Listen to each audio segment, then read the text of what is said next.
ikan siakap. Okey, yang mana penggemar ikan siakap dekat sini, ikan siakap ni saya akan goreng. Luar dia crispy, dalam dia saya make sure dia juicy. Okey. So macam itu juga ayam ni. Ayam ni kita akan goreng. Ini nama dia ayam Mexican. So yang mana nak makan nasi lemak ayam pun boleh kat sini ya. Ini bukan saiz kecil bang. Saiz mega. Megatron, Megawati, Mega 888.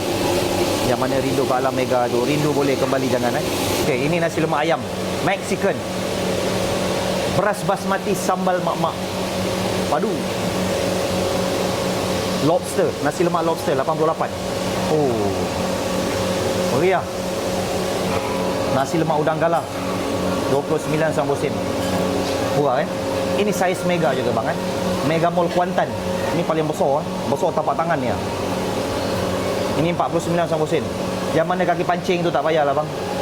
Mancing sekarang musim hujan, buaya banyak, buaya darat lain cerita. Balik rumah bini beleti, dapat udang besar ibu jari. Datang sini je makan. Ini beza. Nasi lemak kambing 29 sen. Kambing. Nasi lemak sotong panggang 29 sen. Sotong ni ada 3 jenis Kalau kau nak sotong crispy, sotong panggang dengan sotong bakar. Mega bang. Ini Mega Big Win. Rindu boleh kembali jangan. Yang ini yang paling ultra mega. Mega Big Win. Wah ada, ini 2 kilo lebih So kalau kau nak makan yang ni, ya Allah, ini confirm makan 4-5 orang. Ini 2 kilo ke atas, menggigil tangan saya tengok. Ini 698. Besar bit. Saya akan bagi 2 nasi lemak. Okey. Tolong cek sekejap dah follow saya ke belum. Kalau belum follow, tolong tekan button follow. Tolong share dan tolong komen. Salah ke seumur hidup sekali makan ketam Big Win? Kalau salah, komen salah.